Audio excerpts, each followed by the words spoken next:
the bold statement, the grand ballroom of the Roosevelt. Hotels sparkled with crystal chandeliers and the laughter of New Orleans elite.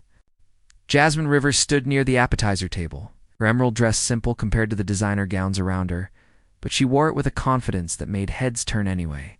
She had been invited to this charity gala by her friend Nicole, who worked in event planning, and insisted Jasmine needed a night away from her restaurant kitchen.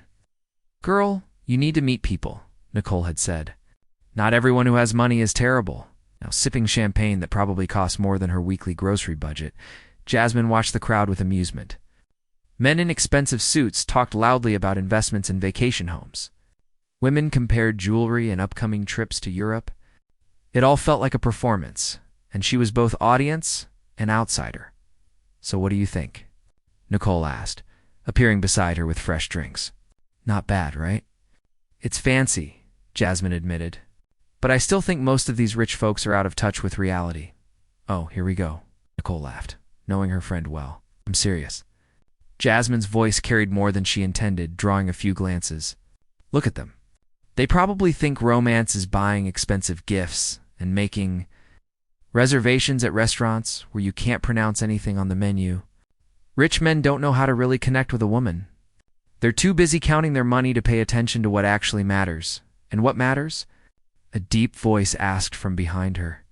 Jasmine turned, her words dying on her lips. The man standing there was tall with warm brown skin, a perfectly tailored navy suit, and eyes that seemed to see straight through her defenses. His smile was slight, amused, but not mocking.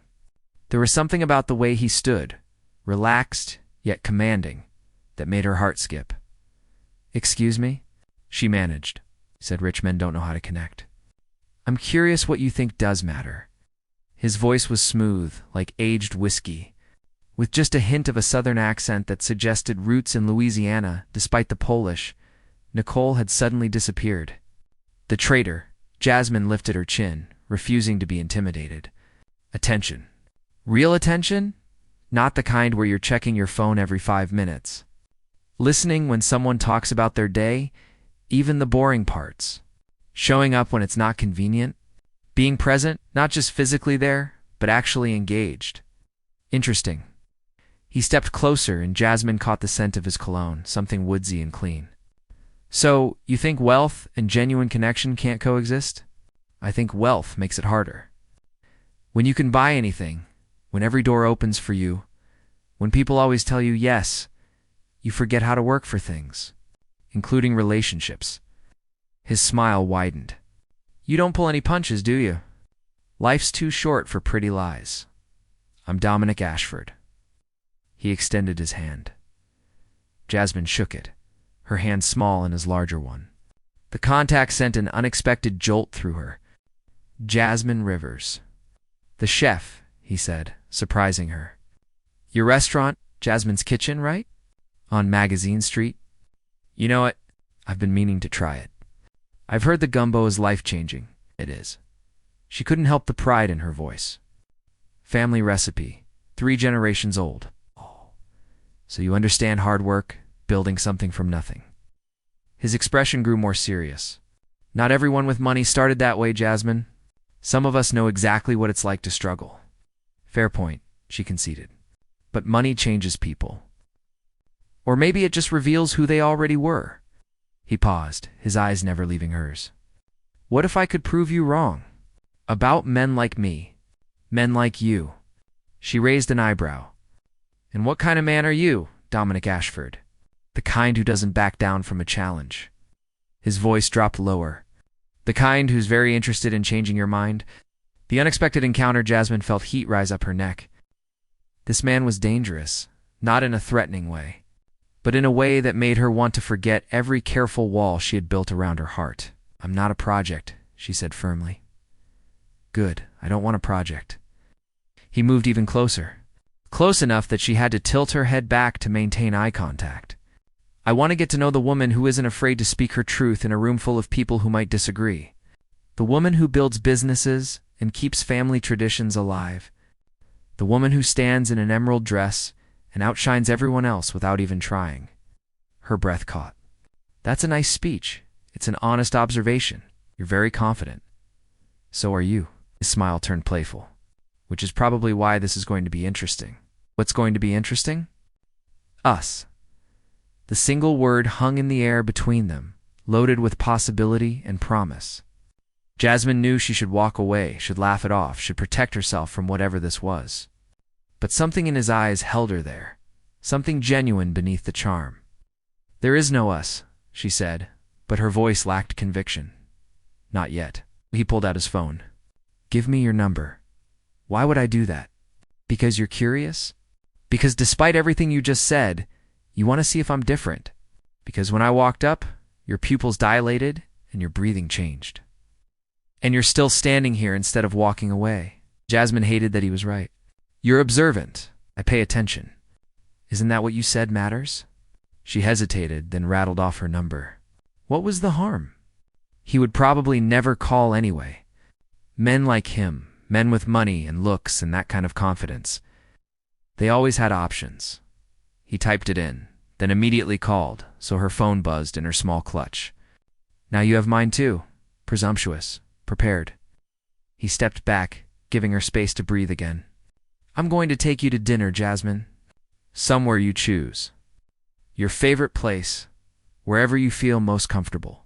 And I'm going to show you that not all rich men are what you think. And what if you prove me right instead? His grin was devastating. Then you can say I told you so, and I'll accept defeat gracefully. Deal.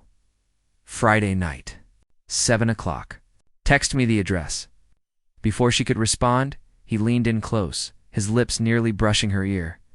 And Jasmine, I don't lose. Then he was gone, disappearing into the crowd, leaving her standing there, with her heart racing and her carefully constructed opinions thoroughly shaken. The aftermath Nicole reappeared immediately. Oh my God. Was that Dominic Ashford? The Dominic Ashford. You know him? Know of him. He's like one of the biggest real estate developers in the city. He renovates historic buildings, actually cares about preserving culture, instead of just tearing everything down.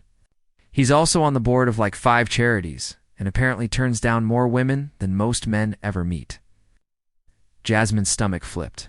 Great, so he's successful and popular. He's clearly very interested in you. Nicole grabbed her arm excitedly. This is huge. When are you seeing him again? Friday. Maybe. I don't know. Jasmine touched her phone through her clutch, still feeling the warmth of their conversation. This is crazy, right? I just met him. Sometimes crazy is good. Jasmine looked across the ballroom, but Dominic had truly vanished. All that remained was the memory of his voice, his scent. The intensity in his eyes when he looked at her like she was the only person in the room. She had come tonight expecting nothing, armed with her opinions and her defenses. Instead, she was leaving with a flutter in her chest and a date with a man who seemed determined to prove her wrong about everything. As she and Nicole left the hotel, stepping into the warm New Orleans night where jazz music drifted from nearby Bourbon Street, Jasmine couldn't stop the small smile that played on her lips. Friday suddenly felt very far away. The unexpected visitor Friday arrived faster than Jasmine expected. Yet every day leading up to it crawled by with agonizing slowness. She had texted Dominic the address of her restaurant, figuring if he wanted to see the real her, he might as well see where she spent most of her time. His response had been simple. Perfect. See you at 7. Now it was Friday afternoon, and Jasmine's kitchen was busier than usual. The lunch rush had bled into the dinner prep, and her sous chef Antonio had called in sick. She was elbow-deep in roux, stirring the mixture that would become the base for tonight's gumbo. When the kitchen door swung open, "We're not open yet," she called without looking up. "Dinner service starts at 5. I'm early for my reservation." Her head snapped up. Dominic stood in the doorway of her kitchen, looking completely out of place in dark jeans and a white button-down with the sleeves rolled up. He carried a bottle of wine and wore an expression of pure amusement. "You can't be back here," she said, though her heart was already racing at the sight of him. "You're short-staffed." It wasn't a question. He set the wine down and started washing his hands at the prep sink. "Put me to work, excuse me? I'm decent in a kitchen." "Tell me what you need." Jasmine stared at him, wooden spoon dripping roux. You want to work in my kitchen? In those clothes? They're just clothes. He dried his hands and grabbed an apron from the hook, tying it around his waist. Besides, I thought the whole point was getting to know the real you.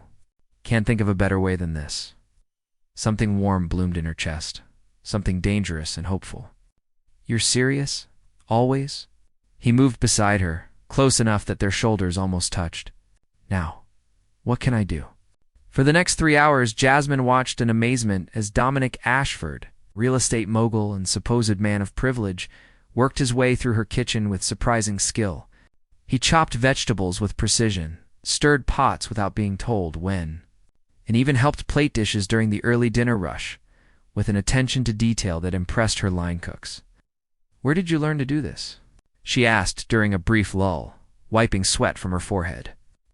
My grandmother. His voice softened. She raised me after my parents died when I was 8. We didn't have much, so she taught me early that if you want to eat well, you better learn to cook. She worked as a housekeeper for wealthy families in the Garden District. Sometimes she'd bring home ingredients and show me what she learned. Jasmine's heart clenched. I'm sorry about your parents. It was a long time ago. Car accident? Quick and painless? Or so they told me. He focused on dicing onions with steady hands. My grandmother, though, she was something special. Worked herself to the bone to make sure I had opportunities she never did. Put me through school. Made sure I knew the value of hard work. She sounds amazing. She was. She died 5 years ago, right before my first big development deal closed. His voice roughened. I wish she could have seen what became of that scared 8-year-old kid. Without thinking, Jasmine reached over and squeezed his hand. Their eyes met across the cutting board, and in that moment, something shifted between them. He wasn't just the confident man from the gala anymore. He was real, vulnerable, human. She knew, Jasmine said softly. Grandmothers always know.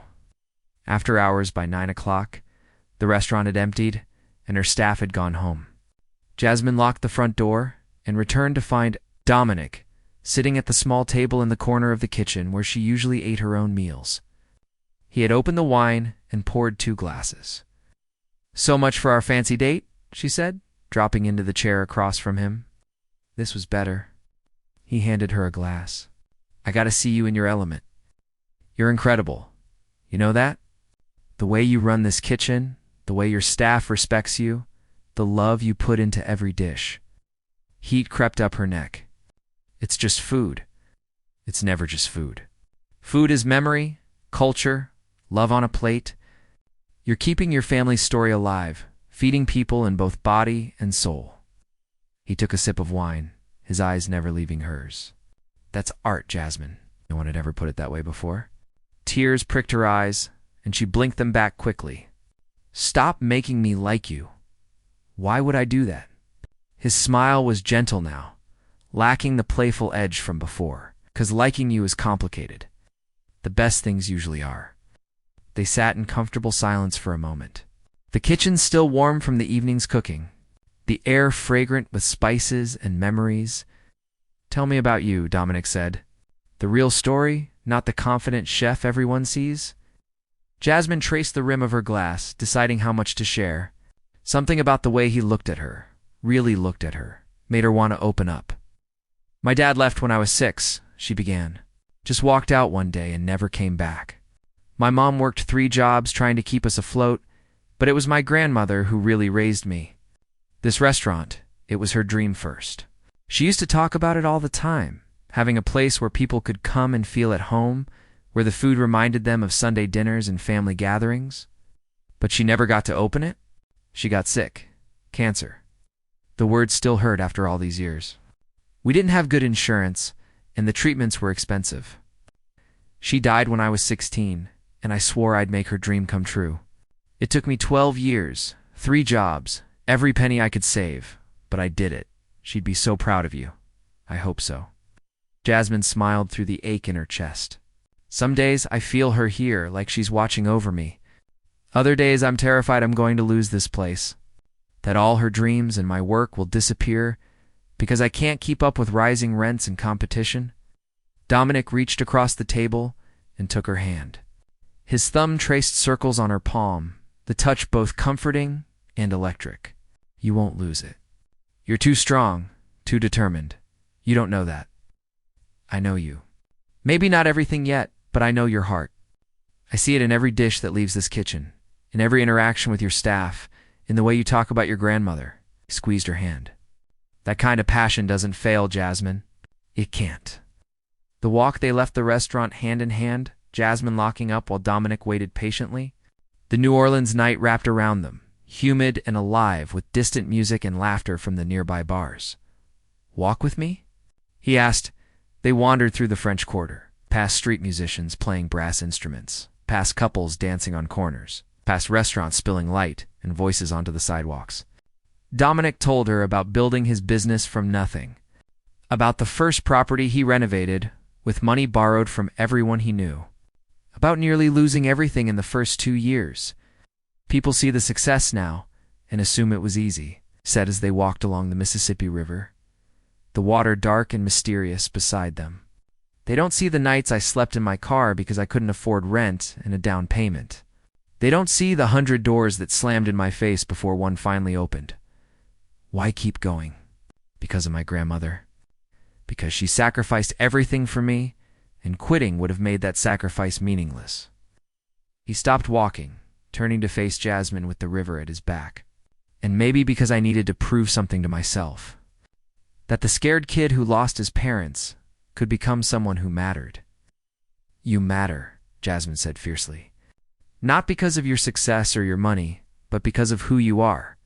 The man who spent his Friday night in a hot kitchen helping a woman he barely knows. The man who still honors his grandmother's memory in everything he does. The man who sees people, really sees them. Something blazed in his eyes. Jasmine, yes, I'm going to kiss you now. If you don't want me to, tell me to stop. Her answer was to rise on her toes and meet him halfway. The kiss was everything their first meeting had promised. Soft, yet demanding, gentle, yet passionate. His hands cupped her face like she was precious, while hers fisted in his shirt, pulling him closer. She could taste wine on his lips, could feel his heartbeat racing against her palm. When they finally broke apart, both breathing hard, Dominic rested his forehead against hers. You're dangerous, me? She laughed breathlessly. You're the one who walked into my life and turned everything upside down. Good. He kissed her again, softer this time. Because you did the same to me. The promise. They ended up sitting on a bench overlooking the river. Jasmine tucked against Dominic's side, his arm around her shoulders. The city lights reflected on the water, creating patterns that shifted and danced. I was wrong about you, she admitted quietly. Oh? At the gala, I had you all figured out. Rich, privileged, out of touch. But you're none of those things. Or maybe you are some of them. But you're so much more too. I'm just a man, Jasmine. A man who's incredibly drawn to an amazing woman and trying really hard not to mess this up. She turned to look at him, seeing vulnerability in his expression. You're not going to mess it up. How do you know? Because you care. Because you showed up. Not just tonight, but really showed up. You worked in my kitchen. You listened to my stories. You shared yours. She touched his face, her fingers tracing the strong line of his jaw. That's all I've ever wanted. Someone who shows up. He caught her hand, pressing a kiss to her palm. I'm here, Jasmine, and I'm not going anywhere. As they sat there under the stars, the river flowing endlessly beside them, Jasmine felt something settle in her chest. Something that felt like hope, like possibility, like the beginning of something real and true and worth fighting for. She had spent so long protecting her heart. So long believing that men like Dominic couldn't understand women like her, but maybe she had been wrong. Maybe love wasn't about where you came from or how much money you had. Maybe it was about finding someone who saw you, all of you, and chose to stay anyway. What are you thinking?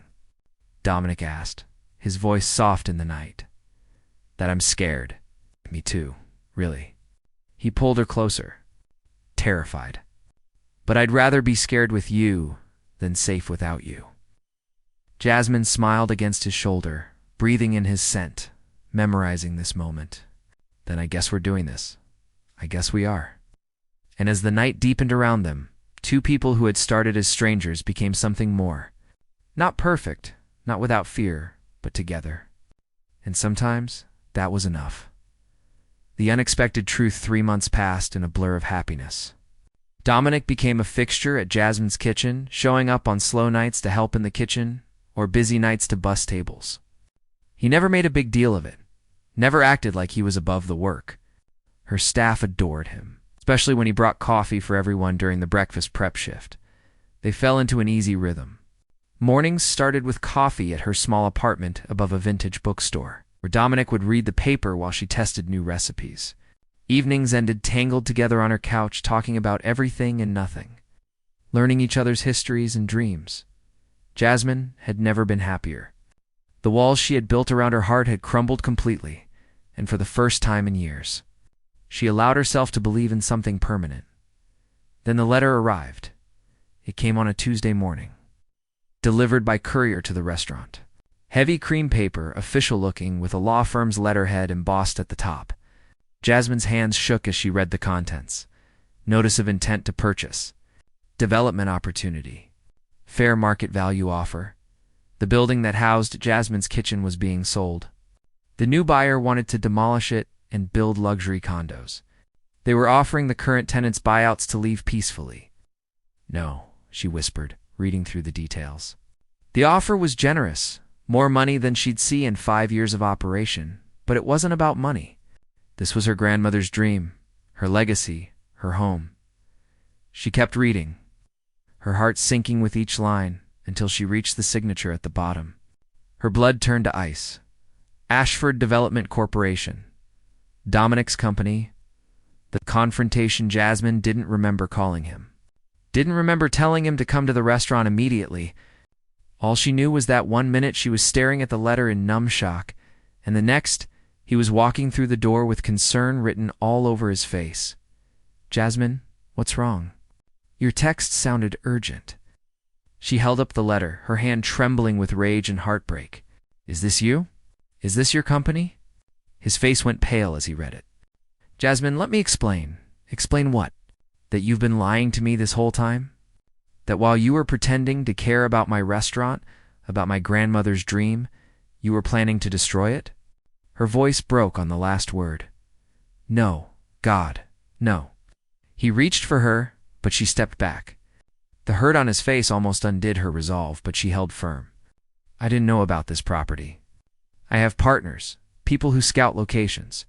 I swear I had no idea they were targeting this building. But it's your company. Your name on the letter. Yes.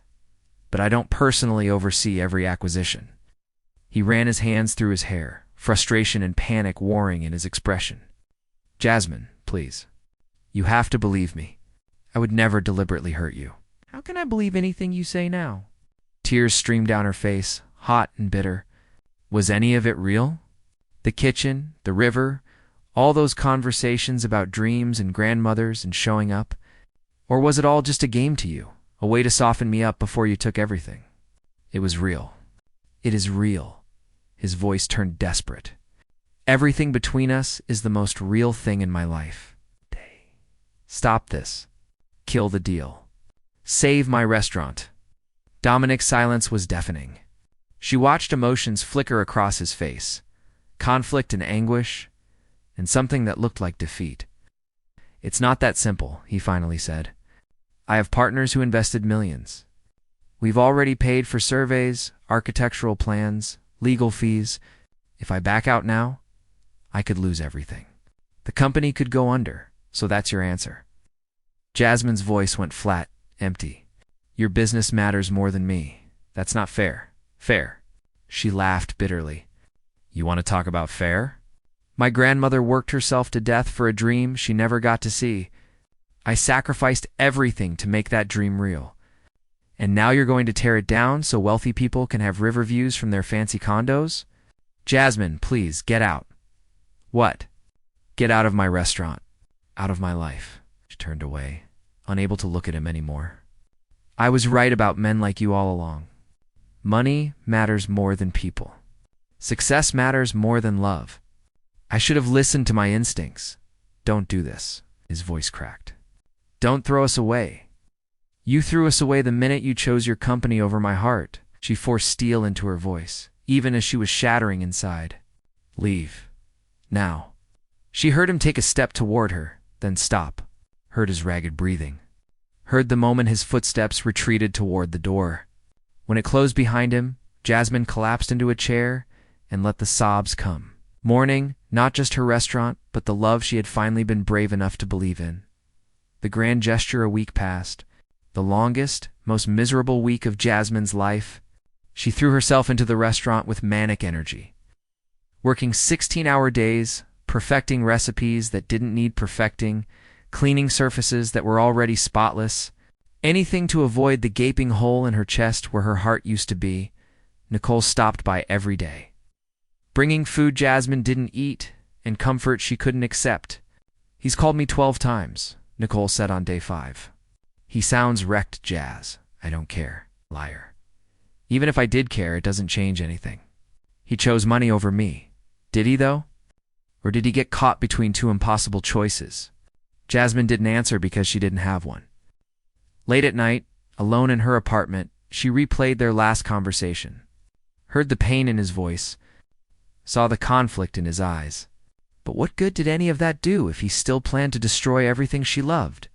On day 8, Nicole burst into the kitchen during lunch prep, waving her phone. You need to see this now. I'm busy. Jasmine Marie Rivers, look at this phone right now. Something in her friend's voice made Jasmine look. On the screen was a news article. Local developer pulls out of controversial magazine street project. Her heart stopped. She grabbed the phone, reading frantically. Dominic had withdrawn from the condo development, bought out his partners at significant personal cost, and instead announced plans to purchase the entire block for historic preservation. The article quoted him extensively about the importance of protecting New Orleans culture and supporting local businesses. He's ruining himself financially, Nicole said quietly. The business reporters are saying he might have to sell off other properties to cover the costs. Some of his partners are threatening lawsuits. Jasmine looked up, tears blurring her vision. He did this for me. He did this for you. I have to find him. The truth, she found Dominic at his office, or what used to be his office. The receptionist's desk was empty, and through the glass walls, Jasmine could see him alone in a conference room, surrounded by papers and looking more exhausted than she'd ever seen him. He looked up when she entered, and the hope that flashed across his face nearly broke her. Jasmine, you gave up everything. She closed the door behind her, leaning against it for support. Your deal, your partnerships, your financial stability. Why? Because you were right. He stood slowly, like he was afraid sudden movement would scare her away. When you asked me to choose, I froze. I thought about investors and contracts and money, and I almost lost the only thing that actually matters. You, Dominic. Let me finish. Moved around the table, but didn't come closer, respecting her space. After you threw me out, I went home and sat in my empty penthouse surrounded by expensive things that meant nothing. And I realized my grandmother wouldn't be proud of the man I'd become. She didn't work herself to death so I could prioritize profit over people. She taught me better than that. Tears streamed down Jasmine's face. You could lose everything. I already lost everything when I walked out of your restaurant. His voice roughened with emotion. The business, the properties, the money, none of it means anything without you. I'd rather be broke and have your heart than rich and empty. You're not going to be broke. Jasmine moved toward him finally, closing the distance between them. You're too smart, too determined. You'll rebuild.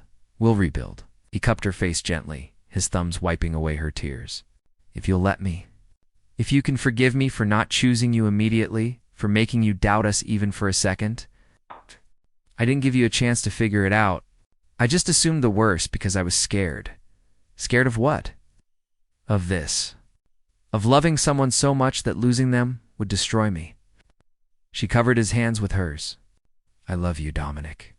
I think I loved you from that first night when you challenged me in the middle of that ballroom. And that terrified me, because the last time I loved someone, my father, he left and never looked back. I'm not leaving. He pulled her against him, holding her tight.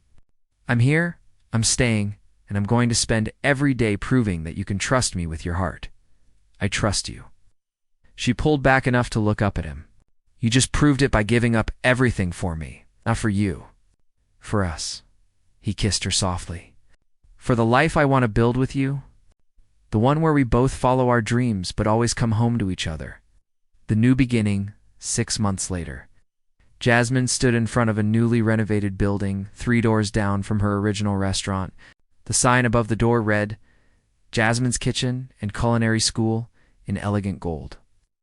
Lettering. Dominic had worked with her to create something bigger than her original dream.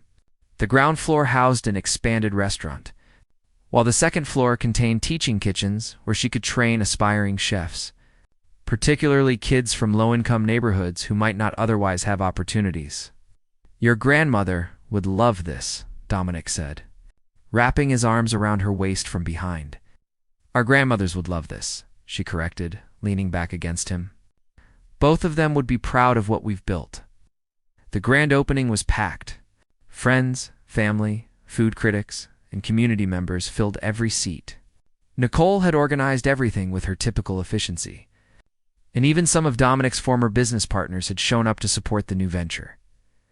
As Jasmine stood to give a speech, Dominic squeezed her hand. She looked at him, this man who had turned her world upside down, who had challenged her assumptions and proven that love could bridge any divide. "Thank you," she whispered. "For what? For showing up? For choosing me? For being exactly who you said you were." He kissed her temple. "Always."